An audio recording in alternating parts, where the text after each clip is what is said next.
type live what you like. We still live in that world of tripe bids and shice kids. Nice kids and life bids. Streets part of the uniform, we set it on.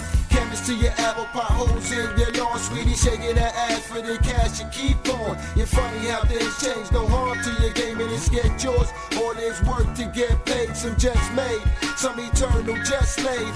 Life is a stage where I praise to see the next day. Bless the child, you style and create. Chose for this, it's not the path that I made. No, you lie. What you like? It's on. Keep it going. Keep working it and working it, working it and working it. Still don't stop, rise high, sky's the limit. Keep working it and working it, working it and working it. Still don't stop, rise high, sky's the limit. What you like, what you want, what you like. Keep it going, keep it going. Keep working it and working it, working it and working it. Still don't stop, rise high. Keep working it, working it, working it, working it. Still don't stop, rise high, sky's the limit. What you want, what you like, so keep working it, working it and working it. Still don't stop, rise high, sky. All it is fundamental. Seek high level of truth. Drown this overproof flow state. Fountain of youth from days of youth. Had the force to move like juice. Young worthy of a Jedi. Since the far-off days when man first heard a scratchy noise on a cylindrical drum, accompanied by staccato human tones, it has been his aim to add breadth and depth, to give realism and spaciousness, and even where it applies, to convey actual movement.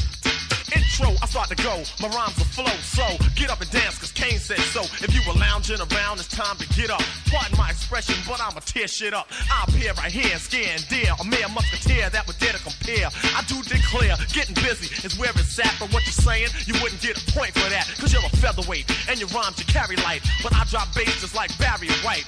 So how could you think that you pose a threat? You say you're rocking, how many shows you get? All your vocals go local on the MIC. Mine's go a great distance like AT&T. I'm not new to this, I'm true to this. Nothing you can do to this. Fuck around with Kane and come out black and blue for this. So, yo, go for what you know. Attempt to debate so I can humiliate. We can go rhyme for rhyme, word for word, verse for verse. Get you a nurse, too late. Get you a hearse to take you to your burial ground. Because the Big Daddy Kane always throws down. Correct, I get respect. I'm out to collect cash money, cause I get raw. Yes, sir! Hey, welcome back to the Doug Stewart Show. Yeah. Y'all front on Big Daddy Kane if you want. 404-382-0338. You can also email me at doug@thedougstewartshow.com.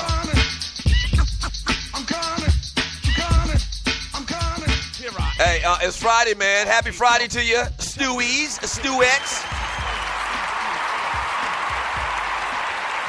Front on Big Daddy if you want. Whoa. Hey, the number to the show is 404-382-0338. You can email me at doug@thedougstewartshow.com. Hey, do me a favor, man. Check out my folks. Support Southern Edge Sweet Tea. Somebody emailed me yesterday and asked me where could they check out Southern Edge's Sweet Tea, which is a vodka-infused sweet tea. My cousin Steve Scott started this company over a decade ago and now has major distribution all over the United States of America. Check it out. Go to sunsetcorners.com. That's sunsetcorners.com and just do the little search for Southern Edge Sweet Tea. It's kind of a tongue twister, all of this. Sunset at Southern, Sweet, and all of that.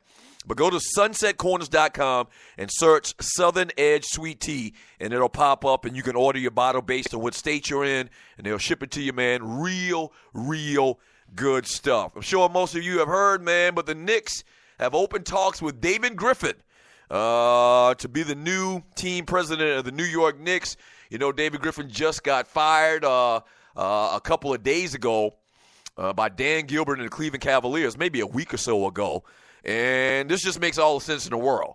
When we found out Phil Jackson was getting fired, one of the Stewies within 5 minutes jumped into the chat and posted the smart thing to do is to go ahead and get David Griffin. LeBron James is a fan of the guy. He helped them win a championship there in Cleveland by some of the moves he made his 3 years as their GM there in Cleveland. So it just makes all the sense in the world. If you want to be in the LeBron James' sweepstakes next year when he becomes a free agent and options out, you want to bring LeBron to New York, this probably is a good thing.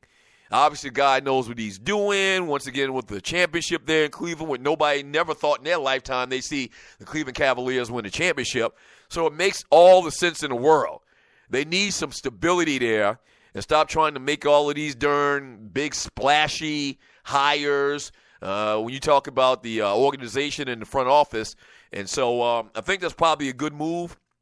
The word on the street is that he's the front runner as far as the people that they're talking about. So we'll see what happens. We'll see what happens with that. And also, one last little thing. Speaking of the New York Knicks, since they're in the news over the last couple of days, Kentucky Wildcats coach John Calipari has reached out to the New York Knicks, though, intermediaries to express interest in the team's vacant president of operations role, sources said on Thursday. Calipari right now, if you remember, let me go back. You remember in 2000, a couple of years ago, the Cavaliers offered Calipari a 10-year contract worth nearly $80 million to be the coach and team president. Shortly afterward, Kentucky signed Calipari to a new 7-year deal worth $52.5 million. The Cavs ended up hiring David Blatt as coach, and the rest, as they say, is history. So it's almost like Calipari is using this as a way to, get a new deal through the Kentucky Wildcats. He's actually denied this when asked about it today.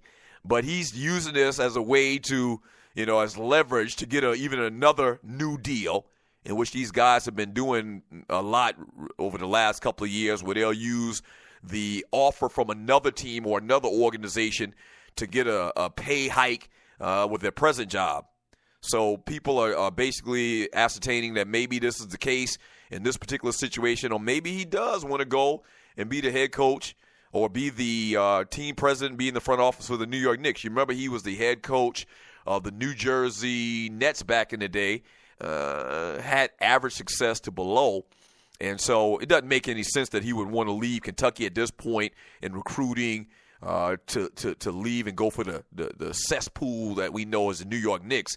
So I would put my money on the whole thought that he's just using this to try to get a little bump in pay from the Kentucky Wildcats. What are your thoughts on that? 404-382-0338 from Duckin' and Dodgin' in the chat on Spreaker.com. He says Joe Budden represents the grumpy old man in hip-hop. Probably does, but I definitely identify with that. From Fel Pay, he says Joe Budden equals the weakest cat in Slaughterhouse. Okay, so I forgot about that he was part of that whole Slaughterhouse thing, which Slaughterhouse was Joe Budden, and we had Royce the 5'9" on the show. We talked a lot about that. We interviewed Royce the 5'9" maybe a year ago now. So Joe Budden, Royce the 5'9", Crooked Eye, and who's the last guy? The dude Joel Ortiz.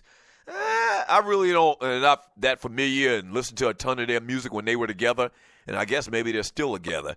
But maybe he is the worst rapper out of them all. I don't know. He's definitely not better than Royce the 5'9".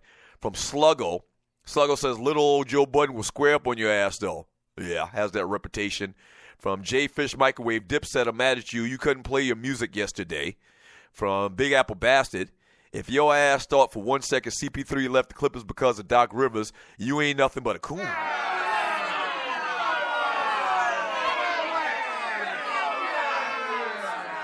I don't even know what that means. From Hakeem DeQuervo, Joe Budden is right.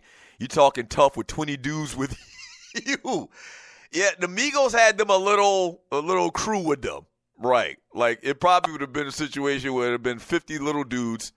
And I saw an interview that he did in talking about this thing, and I don't know, I think on a podcast.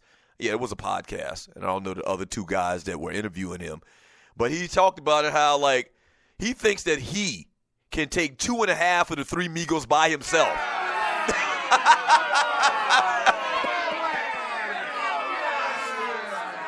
Them dudes are small. I mean, they appear to be some little small 140-pound dudes, Migos. I don't want to talk too bad about them because they ATL in Georgia. So I don't want to bump into them guys in the streets and they be like, you was talking about me. From Duckin' and Dodgin', I heard a story that CP3 don't like the fact that Doc wouldn't start Austin mid-season.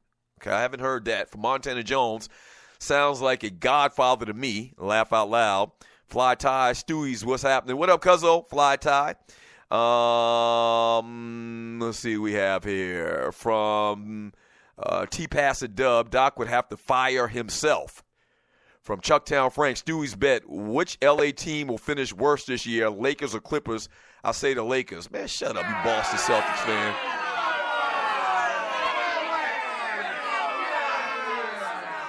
Be quiet, Chucktown Frank, you damn Boston Celtics fan. From Gary G. Money joining. Big Baby Davis ain't nothing but a bench player. What does he know about coaching? I mean, he played for the man. Talking about Doc Rivers. From Hakeem de Cuervo, Doc is overrated. From Chucktown Frank, he's just giving a shout out to Sluggo. Falpay, cats don't really like Big Baby, though. I think it's safe to say Big Baby and Rondo were the most hated on that Boston squad, and Nate Robinson probably would have fought both of them ninjas. Probably, if you're talking about all of those Celtics that won the championship under Doc Rivers, probably. Let's see, from RC, but we're talking about grown-ass men, not kids in high school. Again, I don't believe the Doc Rivers rumors, but if true, he has to go. And we'll never know. This is one of them things, listening to the Doug Stewart Show, this is one of them things that we'll never know the truth. There's his version, their version, and then there's the truth, I believe is the way the saying goes. So we'll never know definitively what happened. The way that guys felt about it just may have been personal opinion. They probably came in, and I said it earlier, the players probably thought that, something like this would happen inherently. Like when they probably first heard that Austin Rivers was coming to play for them, it was like, oh, this is going to be bad. Doc going to be taken up for his son. And that may not have been the case. But I just think that's a natural instinct for somebody to think that, to have that in the back of their mind, subliminally even, subconsciously. From Sluggo, that happens every day and no one bats an eye, but as soon as a ninja is in position to help his son, etc., hateful-ass people try to detail it. It doesn't need to be true. They know most will believe it without questioning it. I don't know about that. Like I said earlier, I can see that being an inherent problem from the very beginning. Like, really, and maybe you wrote that before I made the comment, like, I just think they put Doc in a bad position. Because no matter what, he was damned if he did, he damned if he wasn't. And by bringing his son to the team. Because he's a father. What is he supposed to do but show preferential treatment to his son? All right, so, Doc, we're thinking about trading Austin Rivers, or we thinking about trading this other guy? Which one do you want to do? What the fuck? I don't want to trade my damn son. The other guy. Yeah, I'm going to trade. I'm going to go with the other guy. Yeah, the other person. My son and the other person, let's trade the other person. Period. And whether that's the case or not, that's the way it's going to come across.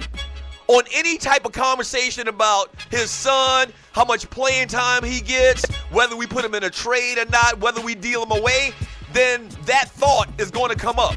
They probably never should have brought that kid to the team.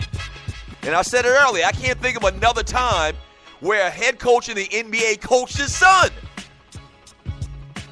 I mean, maybe y'all can give another example, and I'm sure it's happened. I'm pretty sure it's probably happened, but rarely, if any, it's happened. It's just a bad deal.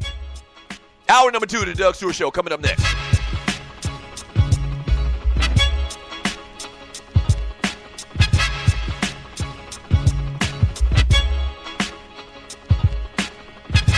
My swag's on the Richter scale. My swag's on the Richter scale. My swag's on the Richter scale. My swag's on the Richter scale. And I be sweating out the tail, step out. Oh yeah, I be sweating out the tail, step out. Oh yeah, I be sweating out the tail, step out. Oh yeah, I be sweating out the tail, yeah. Let go, okay. I am Mr. Greatness. You may wanna take this. Introduce me to a scale, I guarantee I break it. Introduce me to a beat, I guarantee I rape it. Earthquake flow, 2012 Doomsday beat. I'm a cool kid, and you are just a stepchild. I am so sci-fi, bringing out the X-Files. Label me the true troublemaker in the booth. There's a hole in my ceiling, cause my swagger through the roof. Swag.